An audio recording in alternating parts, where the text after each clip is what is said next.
বাবা আমি চাকরি পেয়েছি সরকারি। সরকারি চাকরি হয়েছো? হ্যাঁ। চাকরি তো হয়েছিল বুঝলাম, মাসে বেতন কয় টাকা? 12,000 টাকা। 12,000 টাকা? হ্যাঁ। বাবা কয় টাকা ভিক্ষা দেন, ভিক্ষা দেন। হ্যাঁ বেটা, আমার ছেলে চাকরি পেয়েছে। আপনার ছেলে চাকরি পেয়েছে? কয় টাকা বেতনে চাকরি পেয়েছে? আমার হোলাই মাসে 12,000 টাকা বেতন পায়। 12,000 টাকা চাকরি পেয়েছে, মাস গেলে 12,000 টাকা পাবে।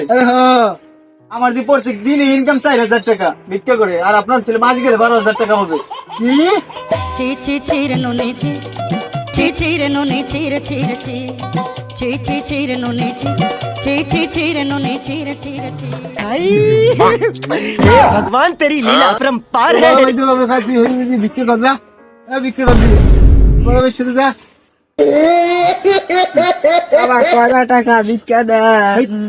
এই কথা বলতে নেই, বলবে কি যে বাবা কয়টা টাকা ভিক্ষা দেন, আমার 4-5টা পোলামাই আছে, 4-5 দিন ধরে কিছু খায় না, কয়টা টাকা ভিক্ষা দেন, বুঝছো? হ্যাঁ হ্যাঁ বুঝছি। বাবা কয়টা টাকা ভিক্ষা দেন বাড়িতে?